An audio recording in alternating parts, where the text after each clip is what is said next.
اعوذ باللہ من الشیطان الرجیم بسم اللہ الرحمن الرحیم۔ ناظرین، یہ توحید کا مضمون آغاز میں پیش خدمت ہے۔ قبولیت اسلام کی پہلی شرط قرآن مجید میں زیادہ سے زیادہ وہ توحید ہے، کلمہ توحید ہے۔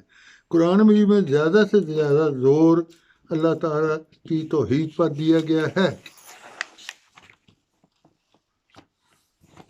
گویا سارا قرآن اس کی تفصیل سے بھرا پڑا ہے۔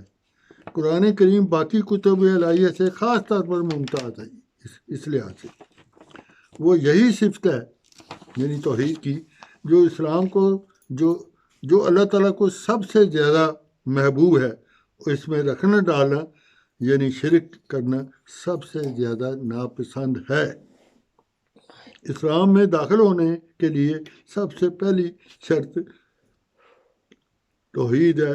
رسالت توحید کے بعد اور اس کے ثبوت اور قیام کے لیے ہے۔ توحید الہی تین طور پر ہے: ایک ذات سے لحاظ سے، دوسری صفات کے لحاظ سے، تیسری افعال کے لحاظ سے۔ توحید کا کم از کم درجہ یہ ہے کہ اللہ تعالیٰ کی ذات کے ساتھ کسی کو شریک نہ کیا جائے، وہ وحدہ لا شریک ہے۔ بڑا درجہ صفات کے لحاظ سے یہ ہے کہ اس کی صفات میں کسی کو شریک نہ سمجھا جائے، اور سب سے بڑا درجہ فعال حقیقی بھی اس کو یقین کیا جائے، یہ اللہ تعالیٰ کو تمام قدرتوں کا مالک ہے۔ سب سے پہلے ذات کے لحاظ سے توحید یہ ہے کہ یعنی خدا کے سوا اور کوئی خدا نہیں، جبکہ پارسیوں نے الگ الگ خدا تجویز کیے ہیں۔ ایک روشنی کا اور ایک نیکی کا خدا جسے یزداں کہتے ہیں، اور اندھیروں میں یا بدی کا خدا جسے اہرمن کہتے ہیں۔ عیسائیوں نے ایک خدا، ایک بیٹا اور روح القدس ملا کر تثلیث قائم کر لی ہے۔ یہ تینوں مل کر خدا بنتے ہیں، گویا ایک تین اور تین ایک۔ ہندو نے بتوں اور سورج کی بہت سی چیزوں کو ملا کر اور رنگ میں خدائی کی صفات کو ان کو دے دی، گویا وہ خود ہر چیزیں خدا بن گئی، اور اصل خدا ہمیشہ کے لیے ان کے ہاں چھپ گیا۔ قرآن کریم ان تمام باطل خیالات کی تردید کرتا ہے۔ وہ بتاتا ہے کہ اندھیرے اور روشنی الگ الگ کے خدا نہیں، بلکہ وہی خدا ہے جس نے اندھیرے بنائے، وہی خدا ہے جس نے نور بنائے۔ سورۃ الانعام آیت 2۔ اللہ تعالیٰ نے اندھیروں کا ذکر پہلے کیا کہ پارسیوں نے اس سے ٹھوکر کھائی، اور اندھیرے پیدا کرنے والے خدا کیسے ہو سکتا ہے؟ خدا تعالیٰ بتاتا ہے کہ نیکی اور بدی دونوں کی تاریخ کے سامان اسی نے کیے۔ فرشتوں کو نیکی کی تاریخ کرنے والا بنایا، اور ابلیس کو بدی کی تاریخ کے لیے انسان کی پیدائش کی غرض پوری ہو اور اس کو امتحان میں گزارا جائے، وہ انعام یا سزا کا مستحق ٹھہرے۔ یہ ہے وہ اسلام کی تعلیم۔ خدا نے فرشتوں اور دیگر مخلوق کو ہوتے ہوئے ایک اور مخلوق پیدا کرنی پسند کی، فرمایا جس کا مطالبہ، یعنی اللہ تعالیٰ مطالبہ کرتا ہے کہ اس کی عبادت کرو، اور انسان اور مخلوق پھر اللہ تعالیٰ اس کی عبادت کرو۔ پھر اللہ تعالیٰ انسان سے کیوں کر مطالبہ کرتا ہے؟ کیونکہ وہ سب سے زیادہ بڑا ہے، اس لیے اس کی عبادت کرو، تب بھی کوئی بات نہیں بنتی۔ پھر وہ واحد ہے اور لا شریک ہے، نہیں رہتا۔ سب سے بڑا کہہ دے تو پھر بھی وہ وحدہ لا شریک نہیں رہتا، جب تک وحدہ لا شریک ایک خدا نہ کہے۔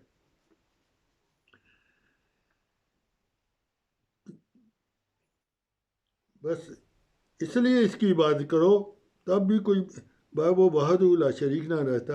اللہ تعالیٰ کا یہ ارشاد ہے کہ جنس و انس کو میں نے اپنی عبادت کے لیے پیدا کیا، جبکہ عوام الناس میں عبادت کا مفہوم محدود سمجھا جاتا ہے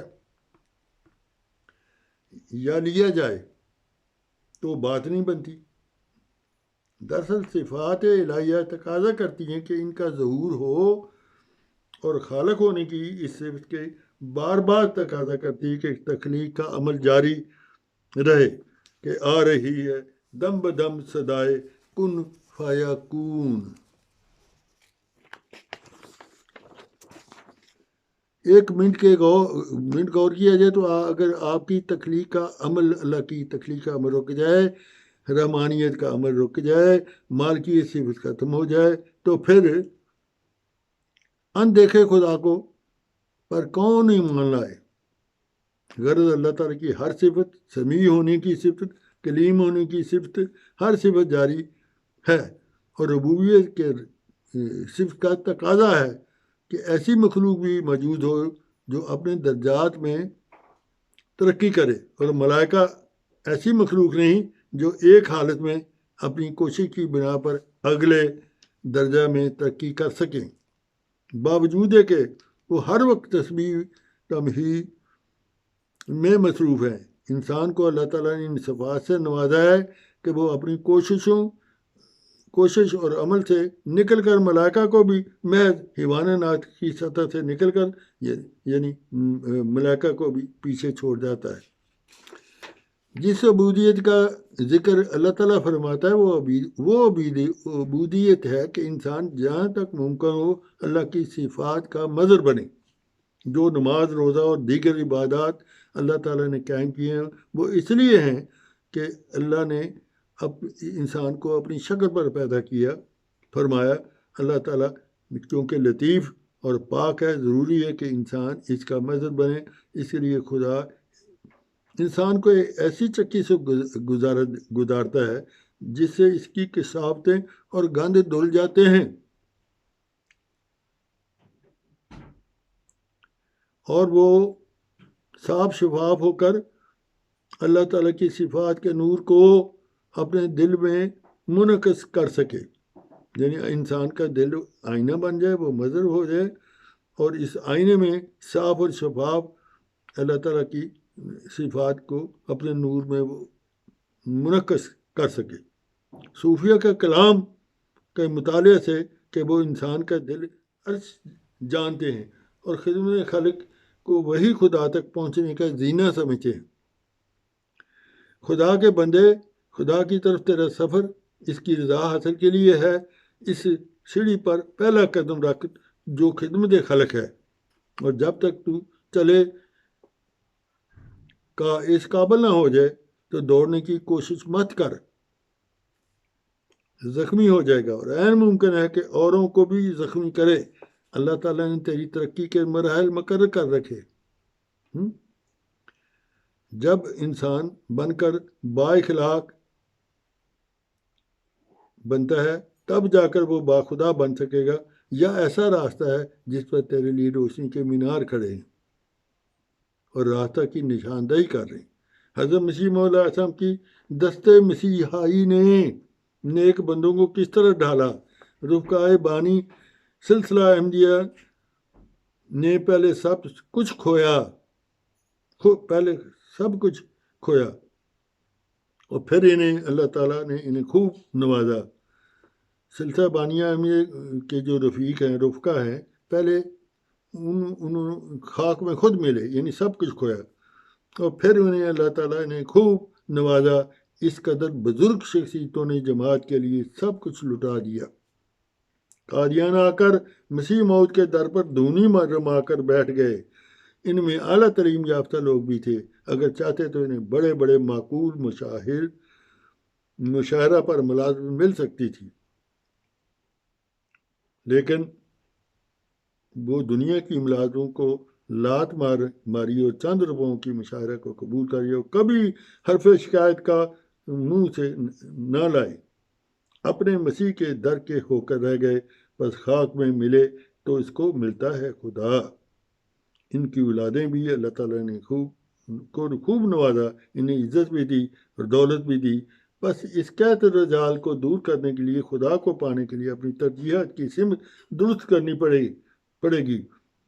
پانے کے لیے کچھ کھونا ضروری عمل ہے۔ نئی زندگی حیات کے لیے ایک لمبا عرصہ درکار ہوتا ہے۔